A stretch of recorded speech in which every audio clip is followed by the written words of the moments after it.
somebody is getting pulled over.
You thought hey season was over. This is the actual end. It is late season tedding. And man, late season tedding feels a lot different. The sun is actually setting.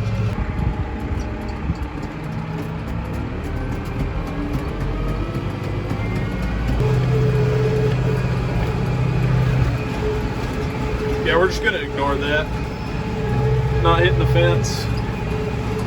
It's not feeling too rough. This is the molehill section and also the wettest section in the entire field. Update, it's about 5:20, a little after. Nothing notable has happened, which is a good thing. It's a pretty smooth drive so far, which is a good thing. Yeah, the AC works. Hopefully I shouldn't have to do this in the dark. Alright folks, about to wrap up. As we can see, a few more rows left. Then we're done for today. Tomorrow, this field's got to get tedded again, so does that one. Alright folks, that's a wrap for tonight. Let's head on back to the farmyard.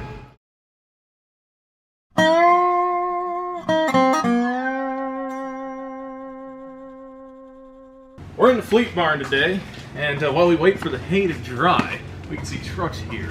We got a truck here, but we've got something happening here. This is a Kenworth T800, and it is getting buffed and waxed today.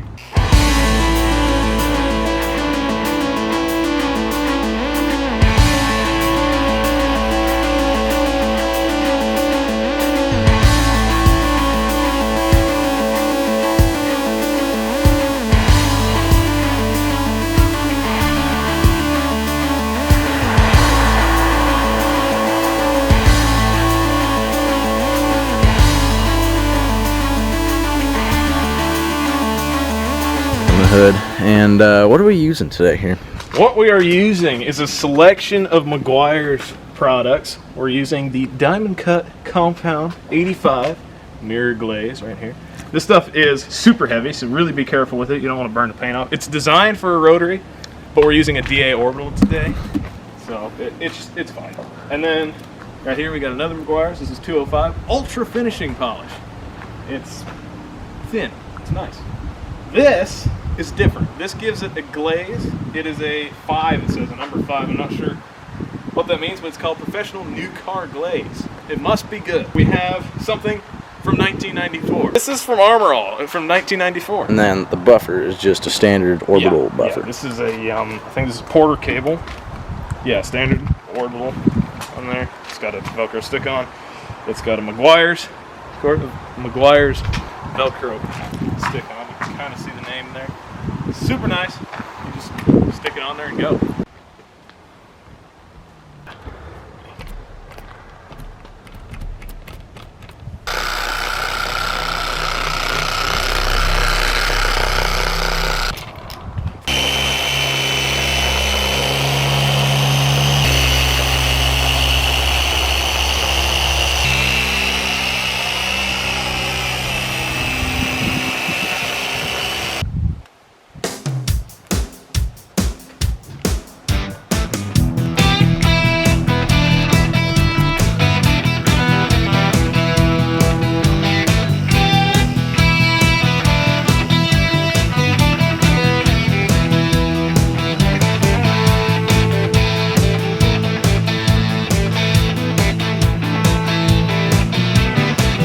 Alright, so this is a cutting pad.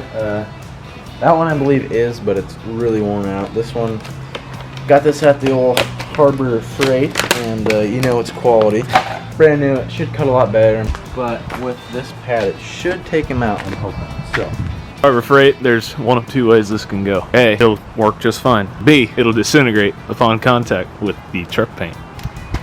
There we go. This little section here, let's see if it helps.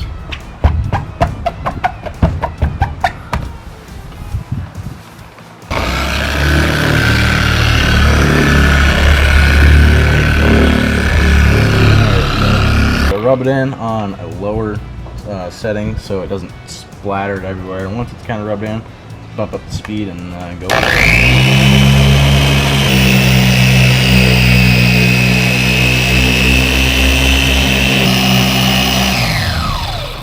Alright, so this pad actually spun. That one was actually so built up with compound that it just sat there and didn't spin.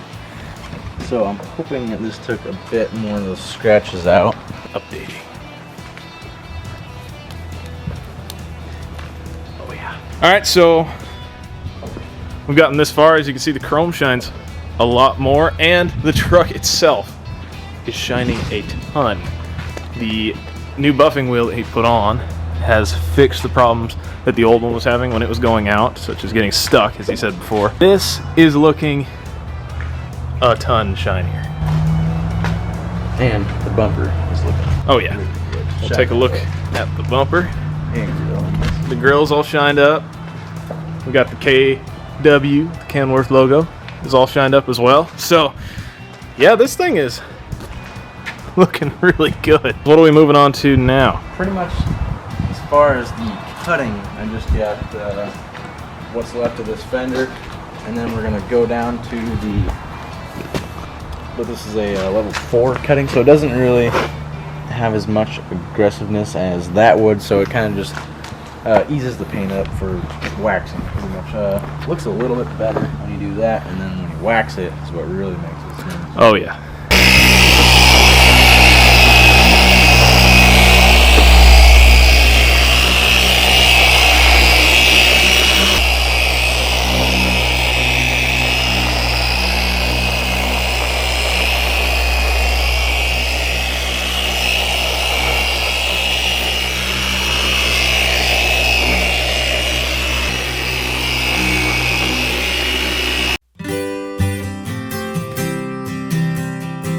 Alright, so we got the black truck done for the most part. So we're gonna go meander in here for our next project, which is way down there.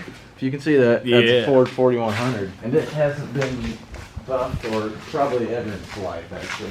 It's probably never seen the end of a You can hose. see when you rub your finger on there, Yeah, take a look like at that. it shines right up, and that's just your finger. So I really want to see how this goes down. Plug it right on in. Slap some compound on here.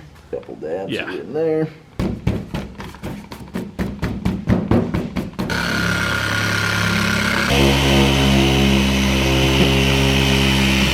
Oh yeah. Yeah. All right, so we've got about 15 minutes to do a good size portion. And then irrigation starts. So yeah, irrigation we're starts. gonna do this little panel and see how that looks. Keep in mind we didn't even wash this before, but I think it's fine.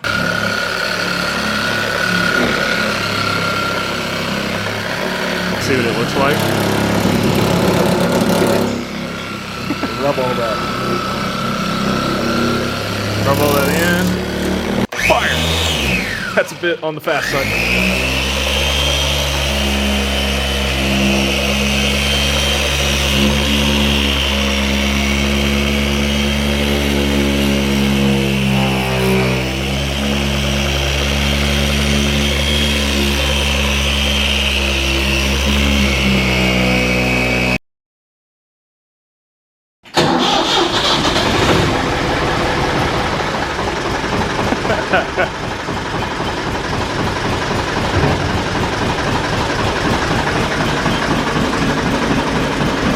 All right, bring her back.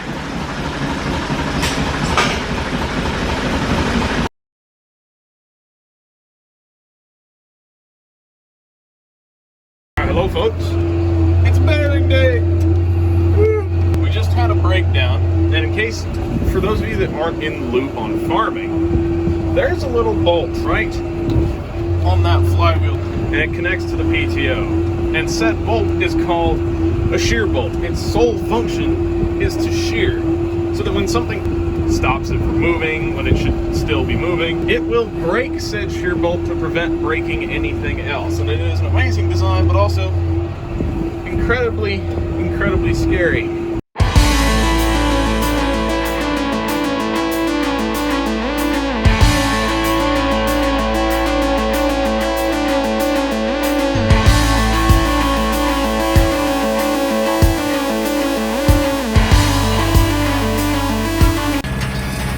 So I just hopped in the rake here. Wes is over there in the 8670 baling. We're doing square bales today. This is third cutting hay. We're running pretty parallel right now. See, I got the rake. Everything is going really good as long as I don't hit him. Plugging away at it.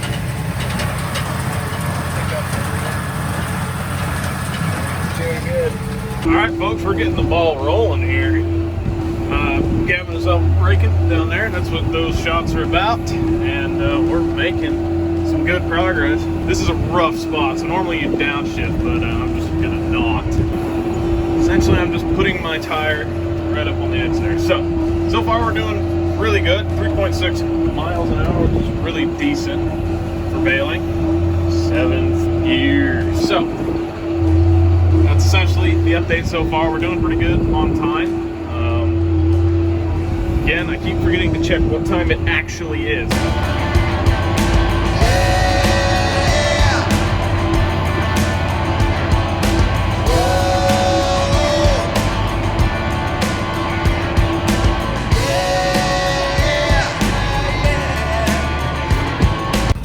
So we're about almost halfway done with this field. Wes is over there raking. He's not raking the outermost row. He's actually in a couple rows. Some folks might have noticed this in other videos, but why does it look like we're missing rows? And if you're not in the farming loop, this is skipping rows. When he goes down and does a row on the outside, he can't turn sharp enough to just come right back down on the other row. So he goes, skips 2 rows, comes back, and then he'll go back to that row on the outside, get that, then come over here, and it's just a big process, but it does the job. Everything's looking good though. Hay is looking really good. In just a simple explanation, that baler does not like left turns. It is not designed for left turns. The PTO drive is not designed for left turns. So when you take a left turn, it's hard on the PTO drive setup with the ball bearing, not the ball bearings, but the drive shaft setup that it has on it. So that's the simple gist of it. Yeah.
Somebody is getting pulled over.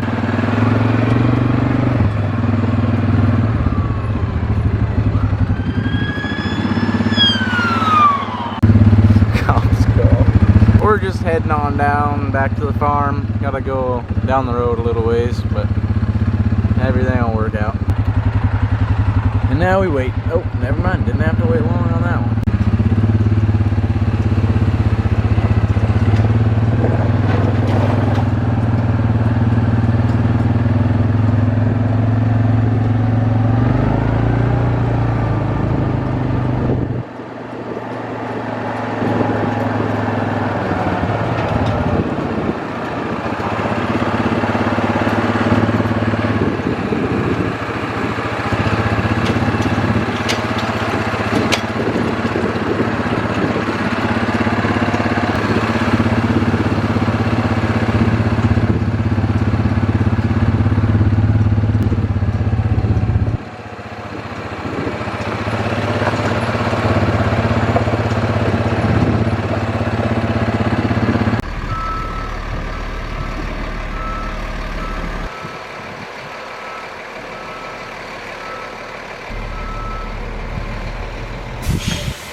That's my cue to move before I get sprayed.